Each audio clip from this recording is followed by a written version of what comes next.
This is my cat's rump here, by the way. As someone who is a minimalist at heart, for me, less really is more. So here are my tips for shopping for jewelry. For me, it's all about small, fine pieces made of high quality materials. I like fine, solid gold pieces that sometimes feature diamonds. A reminder, this is all about having fun and creating the illusion that you want to. It's not about having to be so strict all the time. If you are in the market for buying jewelry, always prioritize high quality pieces made of resilient materials. It's the solid gold and the diamonds that last a lifetime, that have meaning, that can become heirlooms. You are much better off having a few high quality pieces than many pieces of costume jewelry. Jewelry made of high quality materials won't tarnish, won't wear, won't fade. It will last a lifetime.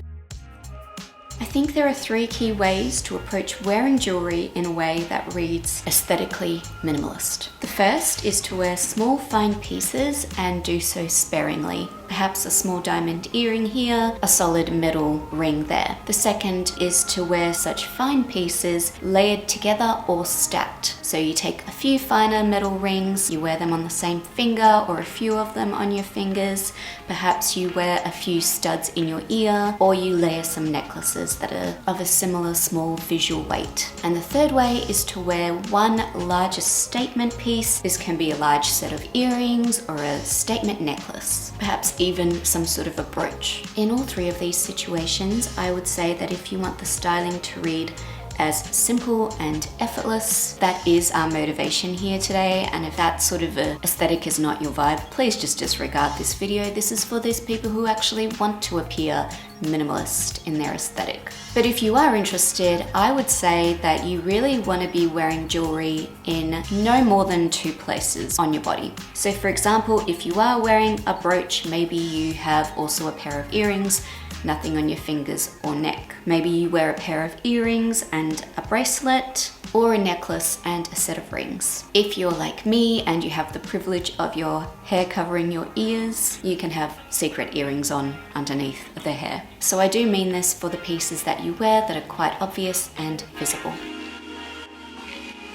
Another point I would make is that you want to consider your jewelry as part of the whole outfit that you have put together. If you are wearing monochrome, for example, which just means you're wearing the same color on your whole body, there is more space then for jewelry focal points because your look is very simple, so you can afford to have a little bit more business when it comes to the metals. If you are wearing something like a turtleneck, then a necklace might add unnecessary fussiness, and perhaps this is a situation where you go for a big pair of earrings or rings. Also consider the other accessories you are going to wear. Are you wearing a hat or a statement belt or some sort of a silk scarf that's got color and pattern in it? Because the effect of all of these items will compound. So if you are already wearing a statement accessory, I would limit the amount of jewelry that you add to the situation, because each of these statement pieces and the jewelry, they add extra visual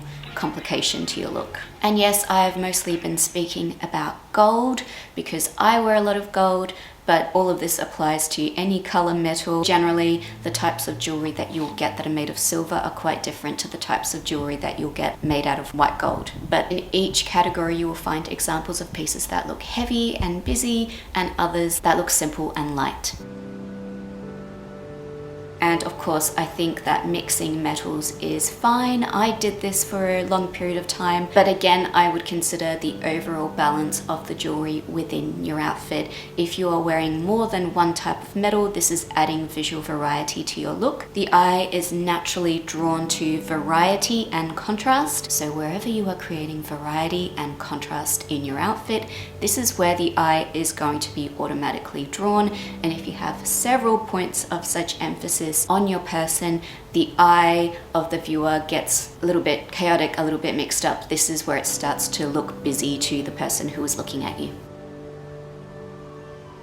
The benefit of buying finer, high quality pieces is that you can always stack or layer your pieces, and that gives you a lot of flexibility with how you style. It gives you a lot of options. Fine chains and small pendants read as more simple looking, whereas strings of pearls or gemstones can appear more heavy. If you start layering such chunky pieces, the look will appear more complex. Of course, if you have larger diamonds or gemstones in your personal collection, anything that has a labeled carat is starting to look quite large and shiny. I would consider these to be more of a statement piece. And again, if you wear a lot of such pieces together, it's going to start looking busy and chaotic. I recently received some family heirlooms. These include some solid gold and gemstone vintage pieces. And currently I like the idea of wearing these two pendants together. To balance things out, I've put them on a really fine chain. So I have this antique ring now, which honestly is quite a lot, but I want to be able to wear it. And I would not wear this with all my other rings because my other rings are very fine, very stackable,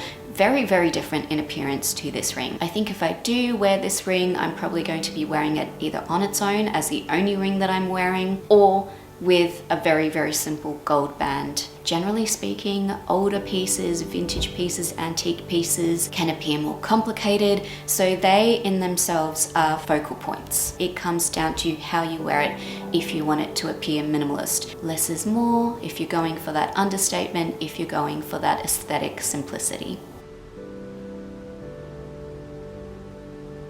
As of materials outside of what I have already mentioned, precious metals, precious gems, I would avoid anything that is obvious costume jewelry. Now, if you have a sneaky little piece of jewelry that is, you know, not exactly what it's pretending to be, it's discreet and you wear it in moderation, well, shh, no one needs to know about that. But if you're going to try to fake it as a real precious piece, then definitely wear it at a bare minimum.